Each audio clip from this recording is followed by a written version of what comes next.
What if your safest choice cost you everything? Moving in with your children might sound like a natural step as we age, something rooted in love, family, and support. But sometimes, the very move meant to bring comfort can quietly take away the very things that make us feel alive. If you're in your 70s, or even just starting to think about what life might look like down the road, this video may speak directly to your experience. Because for many older adults, the decision to move in with their children feels like the right thing to do at the time, practical, economical, and emotionally close. But beneath that surface, something deeper unfolds. In this video, we're going to explore 8 specific ways moving in with your children might slowly chip away at your independence, identity, and inner peace. Each one is something most people never talk about, yet millions silently experience. And I want you to stay with me until the very end, not just because these signs might help you make better decisions going forward, but because they may help you finally give yourself permission to ask for more, protect your space, and feel whole again. Let's get started. Number 1. Loss of personal space and identity. One of the first things that disappears when you move in with your children is your own space. Not just the physical room you sleep in, but the sense of ownership over your life and your surroundings. When you give up your home, your routines, and the familiar corners of your day, it doesn't always feel like a loss at first. You tell yourself it's just a change of scenery, a practical shift. But as time passes, you begin to realize you no longer have a place that truly feels like yours. Everything around you starts to belong to someone else: the kitchen, the living room, even the thermostat settings. You find yourself asking before you open a cabinet, or worrying about whether your favorite chair is taking up too much room in a house that isn't really your own.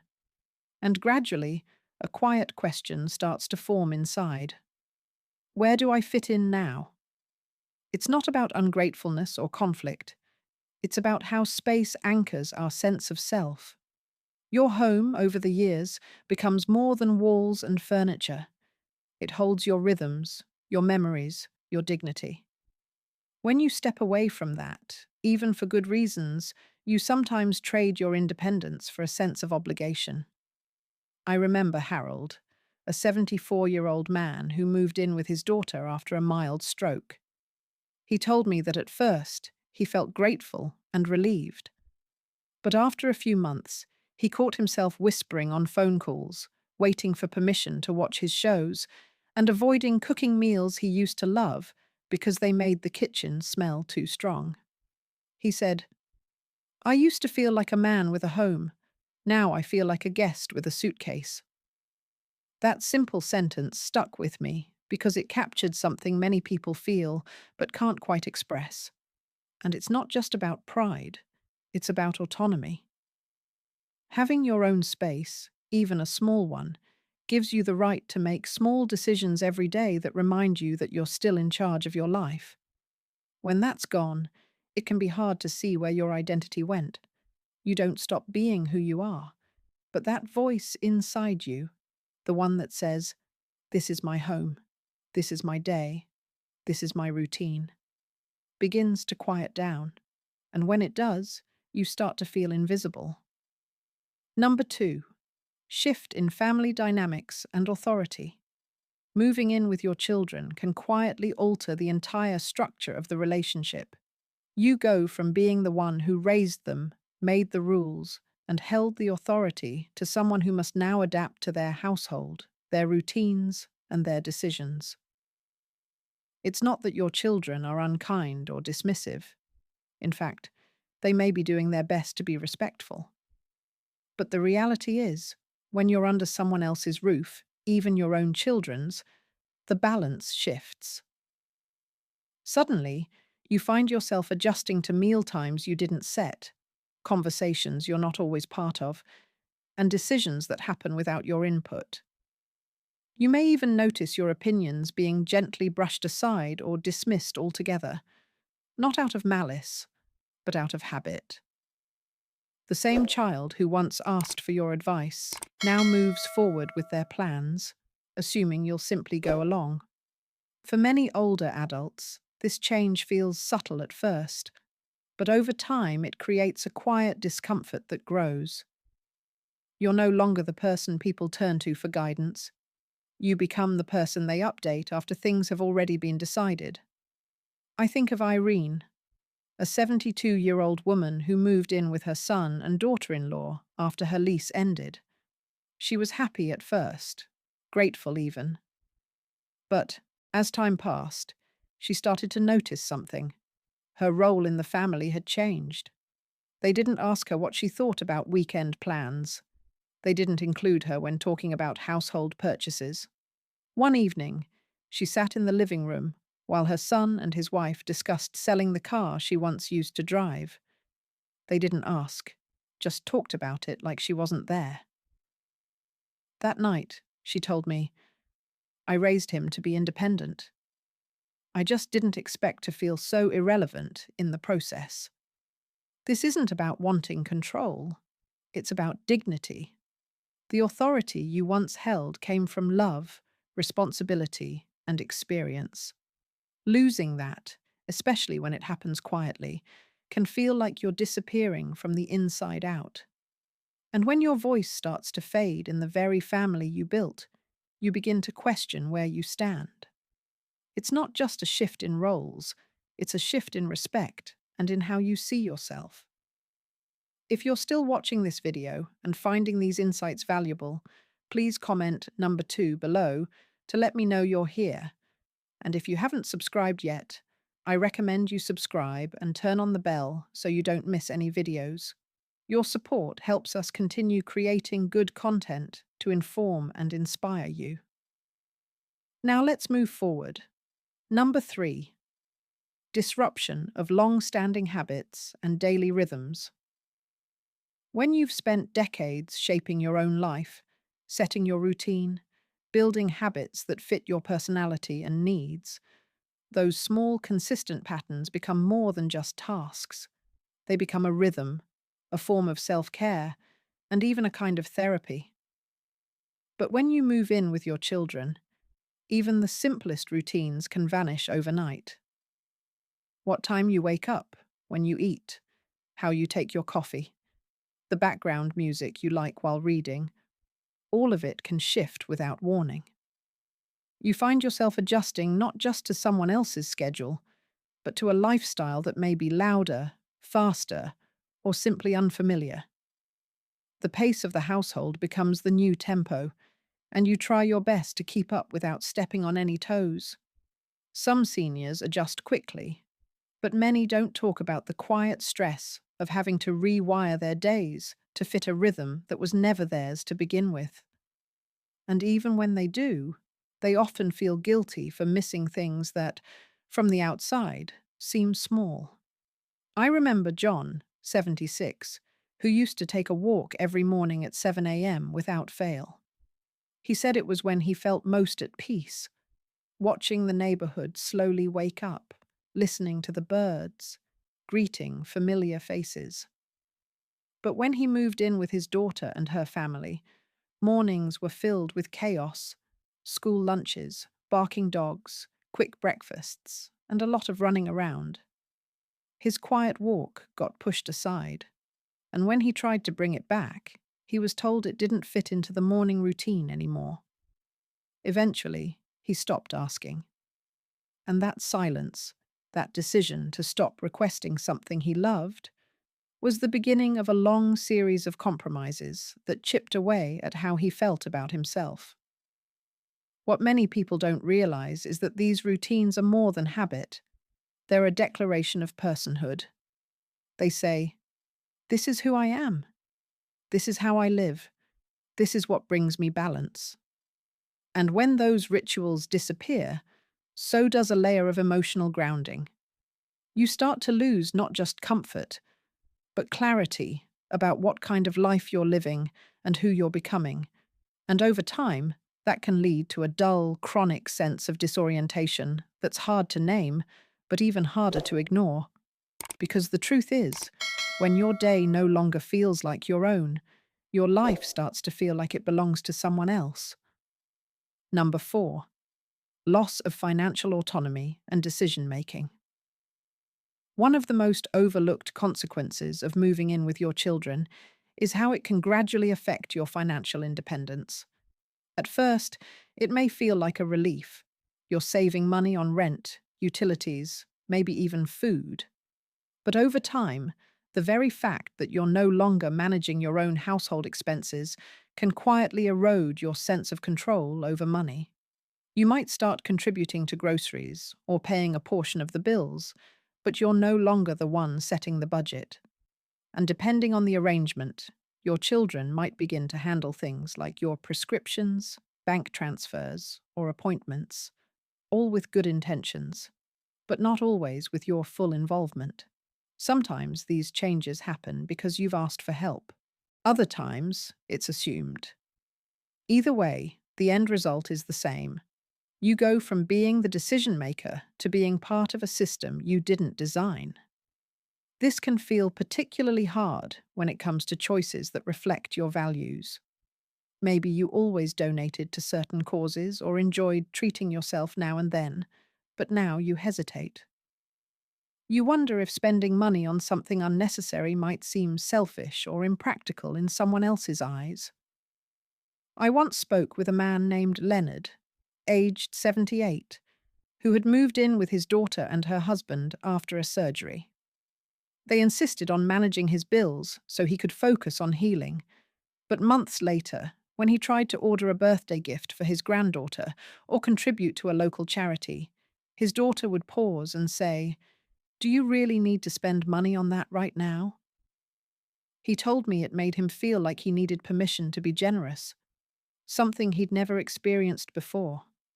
And it's not just about the money, it's about what money represents: freedom, responsibility, agency, the ability to decide how you live and what matters to you. When those decisions start getting filtered through someone else's priorities, you can begin to feel like you're being managed rather than respected. You might start second-guessing your choices, delaying purchases, or even hiding small expenses just to avoid judgment. This slow shift often happens without confrontation. There's no argument, no ultimatum, just a gradual narrowing of your freedom, like a hallway getting smaller each time you walk down it. And what's most painful is that it's often done in the name of love and care. But love without respect for your autonomy doesn't feel like care. It feels like quiet confinement. If you're still watching this video and finding these insights valuable, please comment number 4 below to let me know you're here. And if you haven't subscribed yet, I recommend you subscribe and turn on the bell so you don't miss any videos. Your support helps us continue creating good content to inform and inspire you. Now let's move forward. Number 5. Erosion of privacy and personal boundaries. When you move in with your children, the idea of family closeness often comes with a trade-off that's not always obvious at first: your privacy. Sharing a home means sharing space, energy, routines, and often unspoken expectations. And over time, that closeness can begin to blur the lines that once defined your boundaries. It might start with small things: someone walking into your room without knocking, your mail being opened by mistake, or people using your belongings without asking. These incidents seem harmless on the surface, but they signal something deeper: that your personal space, once protected by the four walls of your own home, is now open territory. The toughest part is that you may not feel like you have the right to say anything. After all, you're a guest in someone else's house, even if that someone is your child. You don't want to create tension, so you stay quiet, letting little intrusions pile up until they become the new normal. There's a particular kind of exhaustion that comes from always being on, always filtering your words, checking your tone, or worrying about whether your presence is a burden. And that exhaustion builds over time, especially when you feel like you can't fully relax, even in the place where you sleep. I think of Evelyn, 75, who moved into her son's home after her husband passed. She described how, for the first few weeks, she loved having people around. But slowly she noticed that she could never find a quiet corner. The television was always on, kids ran in and out of rooms, and her evening reading turned into helping with homework or babysitting without being asked. She said, "I used to have my little rituals before bed: tea, soft music, journaling. Now I go to bed holding my breath, hoping no one knocks." The lack of privacy doesn't just disrupt your habits, it chips away at your inner calm. It can make you feel exposed, even if no one's being intentionally invasive. It's the sense that nothing you do is truly your own anymore, and that every part of your life now exists under someone else's roof and someone else's gaze. Boundaries are essential for emotional health at any age. They aren't about distance, they're about respect. And when those boundaries dissolve, you can begin to feel like your role in the family is no longer clearly defined. Are you a parent? A roommate? A living helper? Or something in between?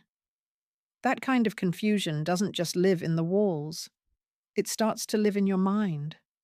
You begin to doubt your right to ask for space, your right to rest, your right to simply be yourself. And for someone who has lived a full, independent life, that kind of doubt can be deeply unsettling.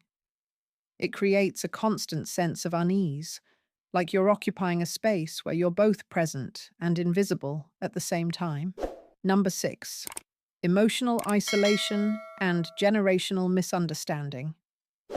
Children doesn't always mean feeling connected to them.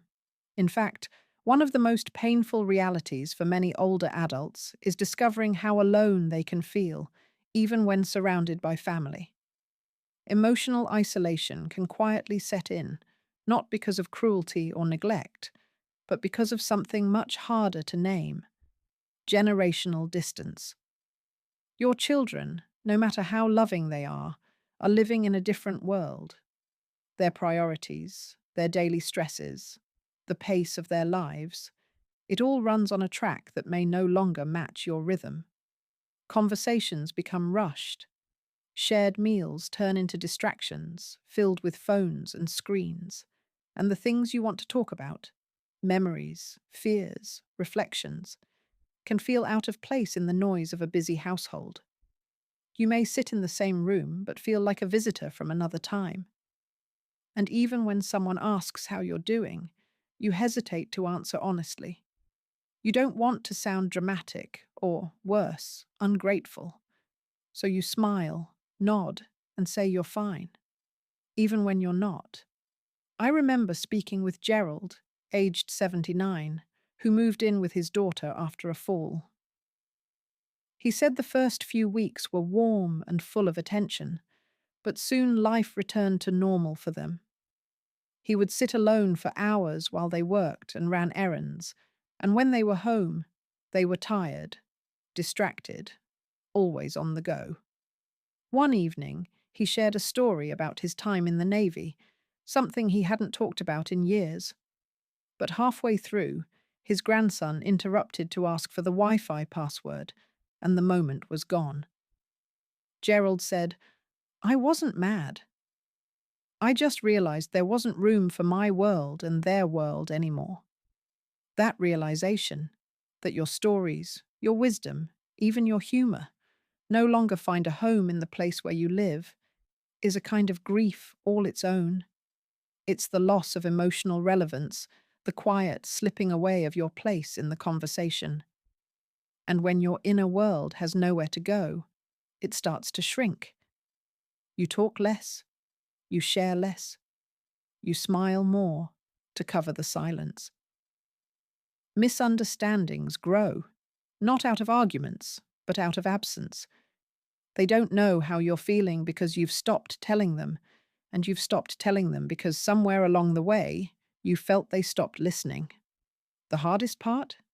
You still love them deeply, You still want to protect them, support them, even cheer them on.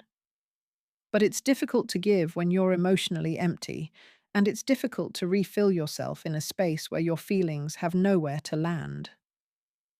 If you're still watching this video and finding these insights valuable, please comment number 6 below to let me know you're here. And if you haven't subscribed yet, I recommend you subscribe and turn on the bell so you don't miss any videos. Your support helps us continue creating good content to inform and inspire you. Now, let's move forward. Number 7. Self-silencing to avoid becoming a burden. One of the most invisible sacrifices older adults make after moving in with their children is the quiet act of silencing themselves. You stop voicing your needs, you stop expressing your discomfort, and you do it not because you don't feel those things, but because you're afraid of becoming too much. Even in the most loving households, that fear can creep in. You don't want to be the reason someone changes their plans. You don't want to disrupt the flow, and most of all, you don't want your children or their spouses to feel like your presence makes life harder. So, you swallow your thoughts. You don't mention the noise that keeps you awake. You don't talk about how cold the house feels to your aging bones. You tell yourself it's fine, even when it's not. At first, this silence feels noble, like you're doing the right thing. But over time, it takes a toll, because every time you choose silence over honesty, you teach yourself that your feelings matter less, that your voice doesn't deserve space. I remember Elaine, 73, who had always been strong-willed and outspoken, but after moving in with her son and his family, she found herself shrinking. She stopped asking for help with groceries. She didn't mention that the new mattress was hurting her back. When I asked her why, she said, "They already do so much. I don't want to seem ungrateful." That word, ungrateful, haunts many older adults. It becomes the measuring stick for every complaint, every request, every moment of need. And because you never want to cross that line, you keep quiet. But gratitude and honesty can live together.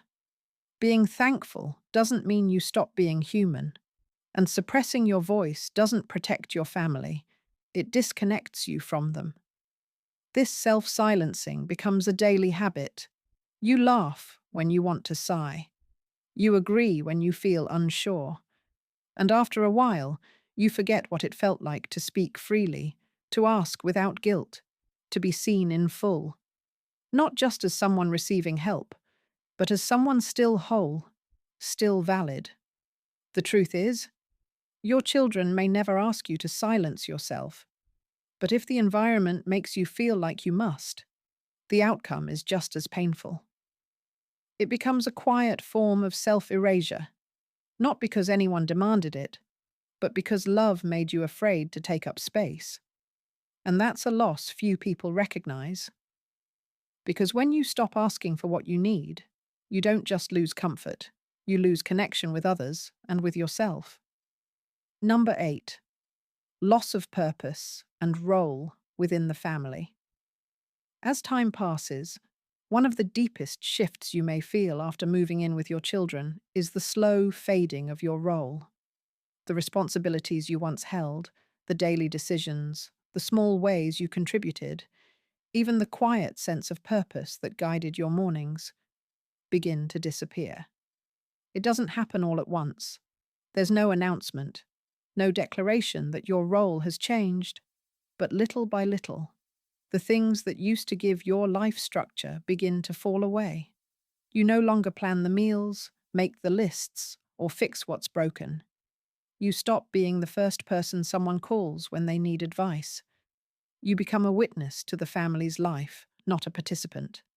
This change can feel especially painful when you've spent decades being the anchor, the problem solver, the giver, the one who kept things moving. And suddenly, your days are quieter, less defined, sometimes even empty. There's a loneliness in that shift, not the kind that comes from being alone, but the kind that comes from feeling unneeded. I remember a man named Charles, 81, who had always been the one to mow the lawn, balance the checkbook, and fix the kitchen sink without anyone asking. After moving in with his daughter, he tried to offer help, but they often replied with, "Don't worry about it," or "We've got it." At first, he appreciated the rest, but over time, the lack of responsibility began to gnaw at him. He said, "I just want to matter again. I want to feel like there's something I still bring to the table." And that feeling, that longing to be useful, is not about ego, it's about meaning. We are wired to need purpose, no matter our age. And when that sense of usefulness fades, our days can start to feel weightless. Even when your family means well, when they try to make your life easier, they may unintentionally take away the very things that kept you feeling grounded. And when you no longer feel essential, when you no longer have a role, it's easy to start wondering why you're even there. Not in a dramatic way, but in a quiet, aching way. Because without a role, you lose a piece of your identity. You stop seeing yourself through the eyes of who you once were and start seeing yourself through the lens of what's missing. And that, more than anything, is what makes the sacrifice of moving in with your children so complex. It's not about the space, the food, or the routines. It's about the slow disappearance of your place in the story you once helped write. Final thoughts. If you've ever found yourself nodding quietly while watching this video, you're not alone. What we've talked about today isn't rare, and it certainly isn't a reflection of weakness or failure. It's the complex emotional reality that many older adults face when they make what feels like a responsible, loving choice, moving in with their children. But love doesn't mean sacrificing yourself. It doesn't mean fading into the background of someone else's life. You've spent decades building who you are, creating a rhythm, a voice, a role. And that doesn't need to disappear just because your address changed. Each of the 8 experiences we discussed today is a reminder that independence isn't just physical. It's emotional. It's psychological. It's tied to your ability to make choices, express yourself, and wake up each day with a sense of purpose. If you've given some of that up, whether willingly or out of necessity, it's okay to grieve it. It's okay to name it. And it's more than okay to want some of it back. Because no matter where you live, no matter who's around you, you still deserve to feel seen, heard, and respected. You still deserve a space where you can breathe freely and speak openly. So take a moment to reflect. What stood out to you the most? Which of these signs have you felt in your own life? And what do you wish someone had told you sooner? Thank you for joining us today. We'd love to hear from you. Leave a comment below and share one thing you learned today and how you plan to use it in your life. Your thoughts are important to us, so don't hesitate to share them. Reading your comments gives us great motivation and encouragement. If you enjoyed this video and found it helpful, please like, subscribe, and share. Your support helps us continue creating good content to inform and inspire you. Thanks for watching, and we look forward to seeing you in the next video.